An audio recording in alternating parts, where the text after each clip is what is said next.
If we're playing a song in the key of C on guitar, do you know all of the chords that you can play to make it sound right? In this video, we're going to go over the C major scale and all of the chords that we can derive from that scale. And I'm also going to teach you how to play it up the neck so that we can break out of this first position down here.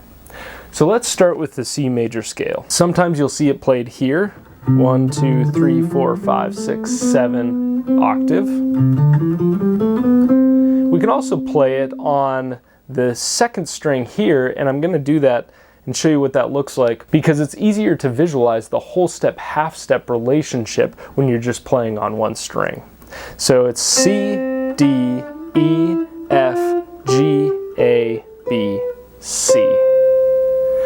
That is a whole step from C to D, whole step, half step, whole step, whole step, whole step, half step. And that is the formula that we use to build the major scale, and that's any major scale. So in order to build our chords from that scale, we take the 1, the 3, and the 5, starting on a note. You just work your way up that scale, take the 1, 3, 5, and that's how we build our triads off of that. A triad is just a chord with 3 notes in it. So let's do it with C. We have 1, 2, 3, 4, and 5. So 1, 3, 5. So that's C, E, and G, and that is our C major triad. So if you're playing a C here, you're playing a C here, that chord is made up of C, E, and G. Now let's go to the second note in that scale, which is a D, and we have D, F, and A, which is the 1, 3, 5, following that same pattern. And that D, F, and A gives us a D minor chord, or a D minor chord up here. I want you now to write down the notes of the C major scale and go through each note like we just did with C and D. So we got C major and D minor. I want you to do that for the rest of the notes in the C major scale, and then come back and we're going to finish this up. Okay, so what you should have gotten to there is C major, D minor, E minor, F major, G major, A minor, B diminished, and C major. Now we didn't talk about the diminished chord in there. That one's a little bit tricky. All it is the minor third, like we did with the D minor, and then the flatted fifth. The fifth is also down a half step as well, and that gives you a diminished chord. And you can hear how nicely that resolves up back up to a C. So let's go through that one more time, and we're going to notice a very important pattern here, which is major, minor, minor, major, major, minor, diminished, major.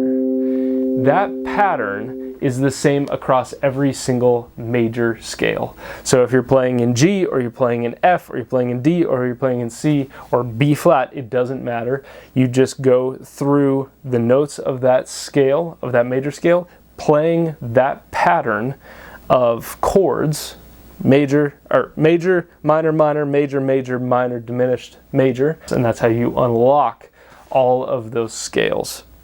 Now you notice that I'm playing these in this position, the 5th string root bar chords. If you don't know those yet, I strongly suggest you work on these chords because they're incredibly powerful and I use them all the time. They unlock playing up the neck up here and get you out of this first position. But what we're going to go through now is just the triads on the top 3 strings. So if you're having trouble with this chord shape or this chord shape, don't worry, we're going to simplify it a bit. So we're just going to take the top 3 strings, and if you just imagine that chord, and then we're just going to play the top 3 strings of that.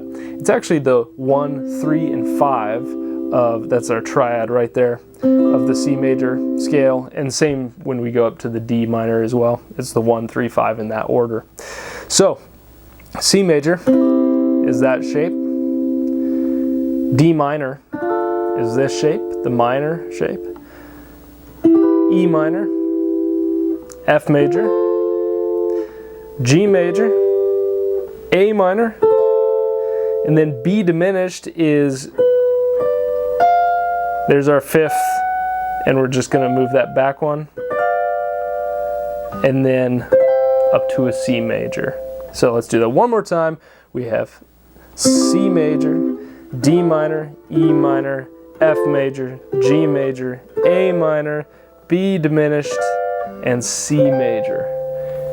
And then what I want you to do now is to play through those and then do them at random order and just get comfortable getting those shapes under your fingers and that order under your fingers, because you're going to be using it all the time. For as long as you're playing guitar, you're going to use that, every single time you pick up the guitar. And also these chord shapes, just because we're not doing the full chords, that doesn't mean they're not useful. I use these triads all the time and watch any professional player, and you see them using these abbreviated chord shapes up the neck constantly.